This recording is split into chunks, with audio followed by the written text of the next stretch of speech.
Un saludo a todos los hermanos y hermanas que van a participar en el curso del Evangelio de Marcos aquí en Prédica Vida Online. Yo soy su profesor Mauricio Acuña Villalobos y este es nuestro primer video en cuanto al contenido de Marcos, especialmente los capítulos 1 al 4. No voy a tratar acerca de temas introductorios con relación al Evangelio de Marcos, temas como el autor, los destinatarios, la fecha de escritura del libro. Todo eso espero que lo hayan podido leer en las páginas del comentario de Cook y de Fulkes que les envié. Entonces vamos a saltarnos directamente al contenido del Evangelio. Pido una disculpa si la calidad del video no es la mejor. Estamos ahorita en una etapa de transición en nuestra vida familiar. Incluso tal vez escuchen algunos gritos por ahí, pero voy a tratar de hacerlo lo mejor que pueda. Muy bien. Marcos capítulo 1 versículo 1 hasta capítulo 4 versículo 34 es la parte que vamos a cubrir en este primer video. 5 temas principales en los primeros 4 capítulos del Evangelio de Marcos. Vamos a hablar de la introducción al Evangelio, capítulo 1 versículos 1 al 20. En segundo lugar, de la autoridad de Jesús, capítulo 1 versículo 21 hasta capítulo 2 versículo 12. En tercer lugar, un tema que le hemos llamado reino versus religión, 2:13 hasta el 3:19. El cuarto tema es el de la oposición, capítulo 3 de los versículos 20 al 35. Y finalmente el tema de la enseñanza de Jesús, las parábolas del reino, capítulo 4 versículos 1 hasta el 34. Obviamente no vamos a poder cubrir cada detalle de estos temas en el video, pero espero que ustedes, a través de su lectura personal del Evangelio de Marcos, con la ayuda un poco de las notas, las preguntas inductivas, puedan ir complementando su aprendizaje del Evangelio de Marcos. Tampoco voy a leer obviamente cada pasaje de esta sección del Evangelio por causa del tiempo, sino que voy a ir más bien exponiendo cuáles son los temas principales que estamos desarrollando. Pero sí voy a leer el primer versículo del Evangelio, porque siempre es importante ver cómo un autor de un libro bíblico comienza el libro que está escribiendo. Marcos abre de la siguiente manera, Marcos 1:1. Principio del Evangelio de Jesús, Cristo, Hijo de Dios. Así abre el autor del Evangelio. Observen cuidadosamente, es mi recomendación, la forma en la que cada autor bíblico comienza el libro que está escribiendo. Nos dice mucho en cuanto al contenido y los temas principales que el autor va a tratar a lo largo del libro. En el caso de Marcos, este versículo, el introductorio, es fundamental. Nos dice de qué va a tratar este libro. Nos dice que es el principio de la buena noticia. Eso es lo que significa la palabra evangelio acerca de Jesús. Y Marcos utiliza 2 títulos de entrada acerca del personaje principal de la historia, que es Jesús, el Cristo y el Hijo de Dios. Y la primera mitad del Evangelio de Marcos, los primeros 8 capítulos, van a enfatizar este aspecto de la persona real de Jesús, real en el sentido de que Marcos presenta a Jesús como rey, como Cristo, como Hijo de Dios en la primera mitad de su evangelio. En la segunda mitad del Evangelio de Marcos, la imagen principal acerca de Jesús es la imagen del siervo sufriente, de aquel que vino a servir y a entregar su vida en rescate por muchos. Pero aquí, al inicio del Evangelio y a lo largo de la primera mitad de Marcos, el enfoque va a ser en la persona de Jesús como rey, como Cristo y como Hijo de Dios. La presentación de Jesús que hace Marcos al inicio de su evangelio, la identidad de Jesús que Marcos presenta, es el tema principal de su escrito. De hecho, podríamos resumir el tema principal del Evangelio de Marcos diciendo que se trata de quién es Jesús, primero, y en segundo lugar, ¿qué significa seguir a Jesús? La persona y obra de Jesús y el tema del discipulado, el seguimiento de Jesús, van juntos y son inseparables. en el Evangelio de Marcos y vamos a estar enfatizando eso. ¿Quién es Jesús? ¿Cuál es la imagen que Marcos presenta sobre Jesús? La identidad que Marcos nos da en cuanto a la persona y obra de Jesús, y a partir de ahí, ¿qué significa seguir a Jesús? ¿En qué consiste el discipulado cristiano? Entonces, desde el inicio, la presentación que Marcos hace acerca de Jesús es como el Cristo, como el Hijo de Dios. A partir de ahí, Marcos nos va a introducir en otro personaje que es Juan el Bautista, quien también va a hacer una presentación de Jesús en capítulo 1, versículos 2 hasta el 8. Y en esta parte, en los versículos 2 al 8, Marcos utiliza la figura del camino, que se repite 2 veces, aparece en el versículo 2 y aparece en el versículo 3. Juan el Bautista, en cumplimiento de varias profecías del Antiguo Testamento, viene a preparar el camino de Jesús. El camino de Jesús. ¿Y por qué el camino? ¿Por qué Marcos utiliza esta imagen del camino al inicio de su evangelio? Porque se trata precisamente de cómo Jesús va a transitar comenzando por Galilea, donde él revela sobre todo su autoridad, su identidad, pero ese camino lo va a llevar a Jerusalén, lo va a llevar a la cruz. Toda la primera mitad del evangelio de Marcos se desarrolla en Galilea. Toda la segunda mitad o buena parte de la segunda mitad del evangelio tiene que ver con el viaje que Jesús emprende de Galilea a Jerusalén, donde finalmente él llega para entregar su vida. El camino de Jesús que Juan el Bautista prepara conduce a la cruz. Esa es la meta de Jesús y obviamente después de la cruz a la resurrección. Por eso la imagen del camino, Jesús se dirige irremediablemente a la cruz y a la resurrección, pero la imagen del camino también es una imagen de discipulado. Los discípulos somos aquellos que seguimos a Jesús por el camino que él emprende, por decir así, de Galilea a Jerusalén, yendo a morir nosotros mismos, a entregar nuestras vidas en el seguimiento de Jesús y en el servicio a los demás. Al final del evangelio, el camino de Jesús regresa a Galilea. Vamos a ver eso después, como en una de las últimas escenas del evangelio, Jesús, a través de su ángel, le dice a los discípulos: vuelvan a Galilea y allí me van a encontrar, allí me van a ver. Porque, como vamos a hablar más adelante, el camino del discipulado es el camino de la misión también. Pero esta es la presentación que hace Juan el Bautista acerca de Jesús a través de la imagen del camino. El camino de Jesús que lleva a la cruz, el camino de los discípulos que seguimos a Jesús. Hay una tercera presentación también que hace en este caso el Padre, capítulo 1, versículos 9 al 13, en una escena fundamental, indispensable, tan importante al inicio del Evangelio de Marcos, en el bautismo de Jesús.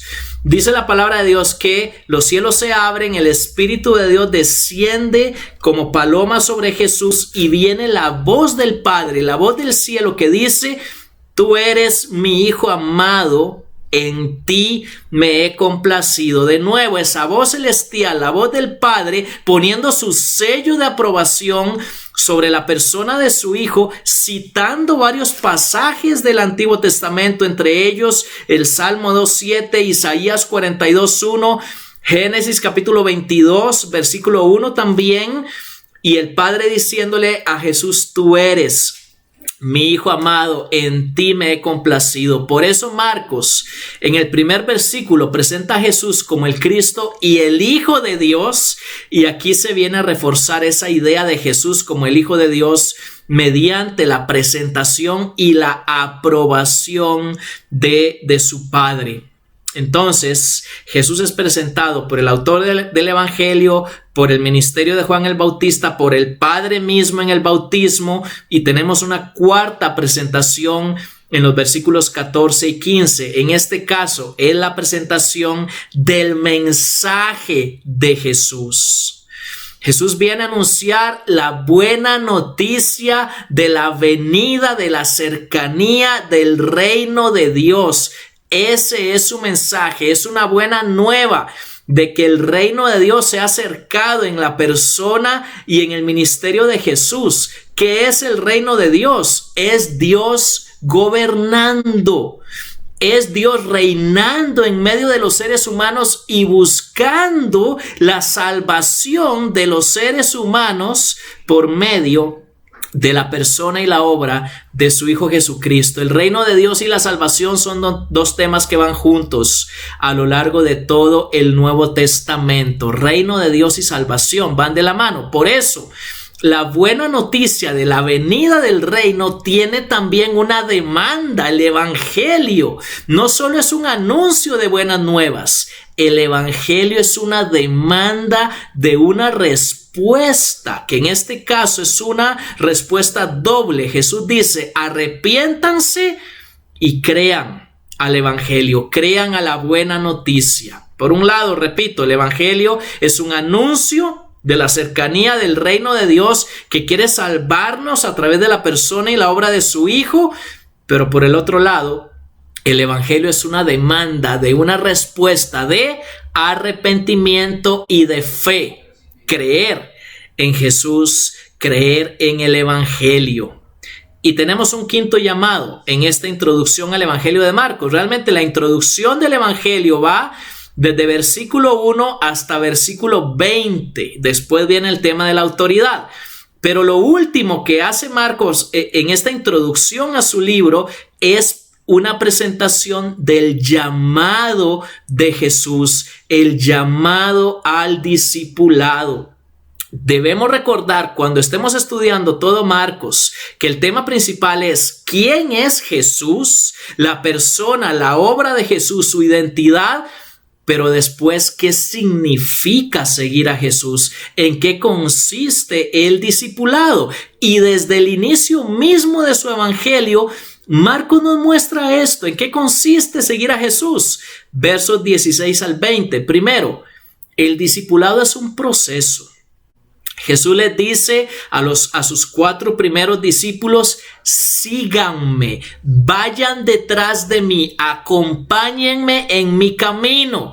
Y esto habla de un proceso. Seguir a Jesús es algo que nos va a tomar toda la vida. Comienza el discipulado en el momento en que por fe aceptamos esa buena noticia de la salvación que Jesús nos trae, y entonces comienza en nuestras vidas el proceso del discipulado.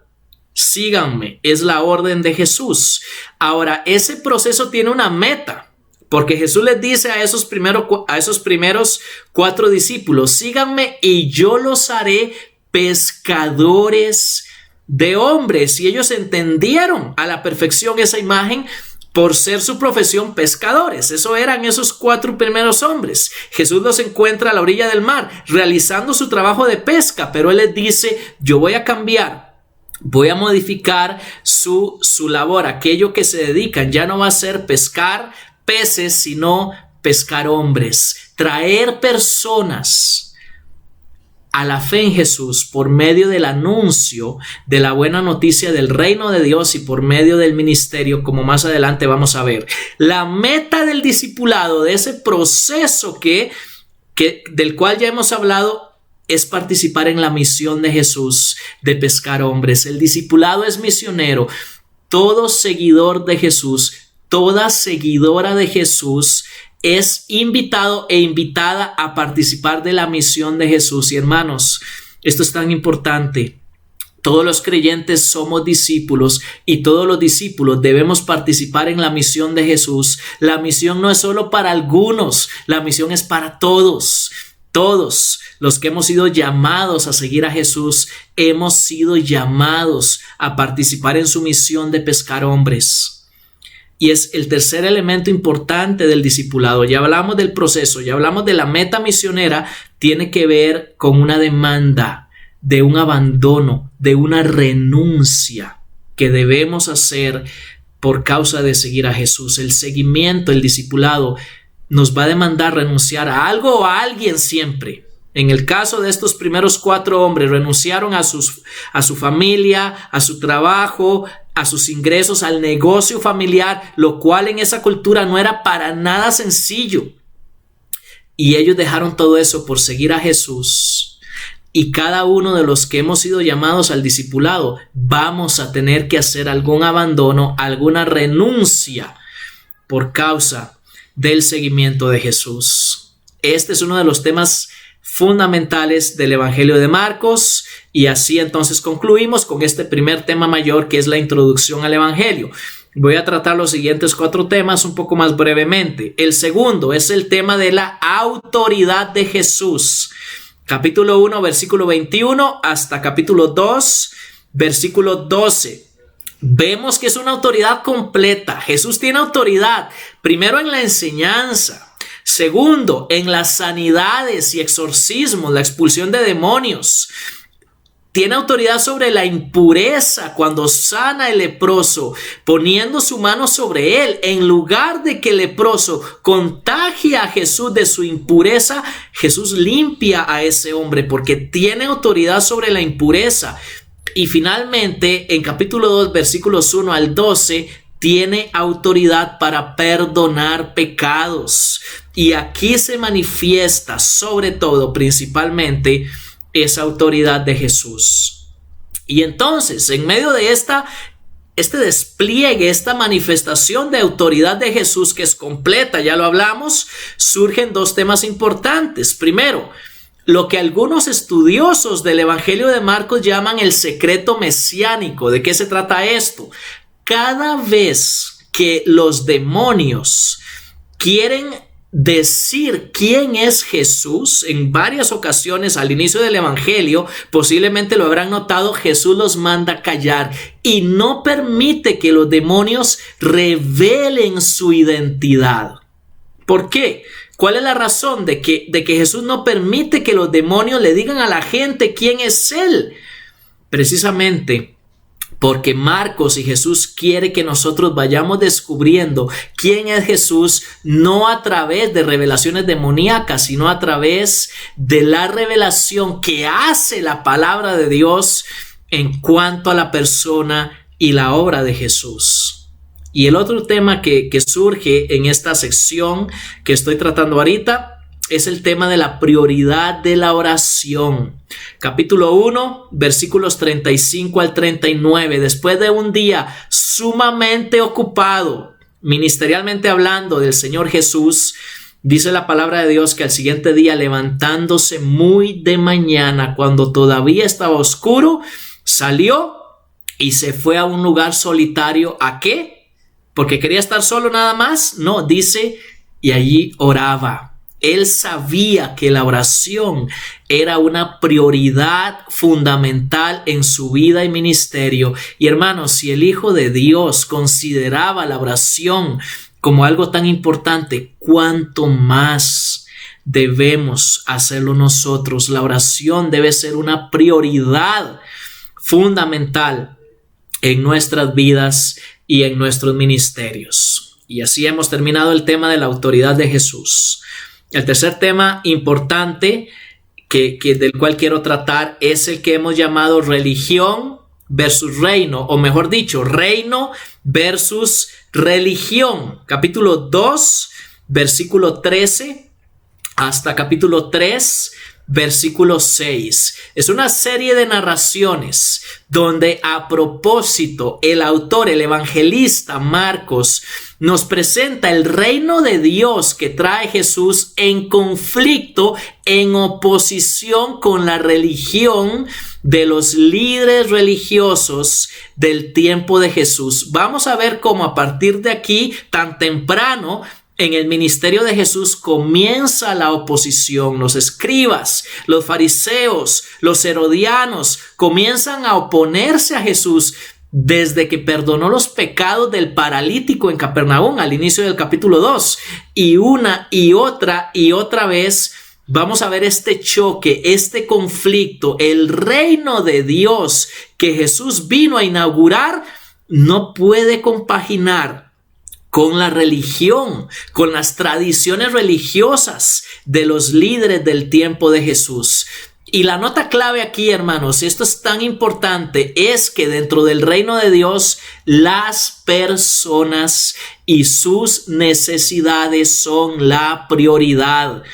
en el esquema de la religión, lo importante son las tradiciones, lo importante son los días sagrados, el sábado debe respetarse, lo importante es que hay ciertas personas con las que no podemos juntarnos, como cuando Jesús llama a Leví. Y Leví invita a Jesús a su casa, a la cena, ahí en el capítulo 2, y ellos dicen, ¿cómo puede ser posible? Le preguntan a los discípulos que su maestro coma con publicanos, pecadores y prostitutas. Y Jesús dice, los sanos no tienen necesidad de médico, son los enfermos. Y lo que está diciendo Jesús es, en el reino de Dios, las personas y sus necesidades, todo tipo de persona, cualquier persona es la prioridad. Las personas son más importantes que los días sagrados, los lugares sagrados, las tradiciones sagradas.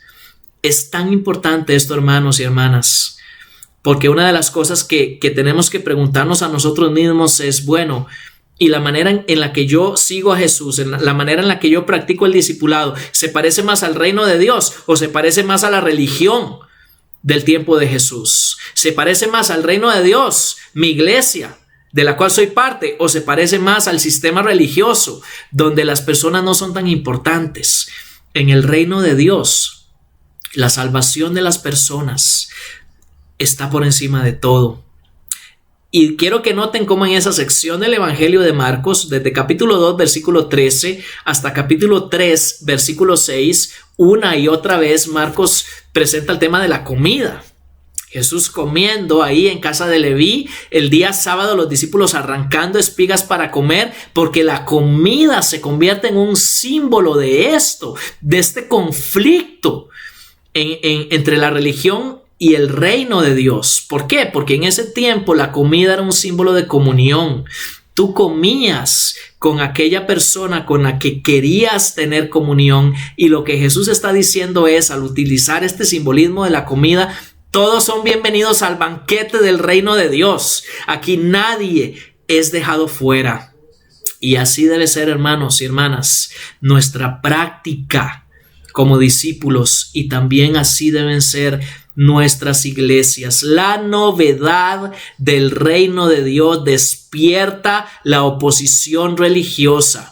Y una de las cosas que Jesús deja en claro es que reino y religión no se mezclan. Las imágenes que Jesús usa ahí en el capítulo 2, de que el vino nuevo no se puede echar en odres viejos, de que no se puede remendar un vestido nuevo con un pedazo de tela viejo. La idea es esa, reino y religión no se mezclan.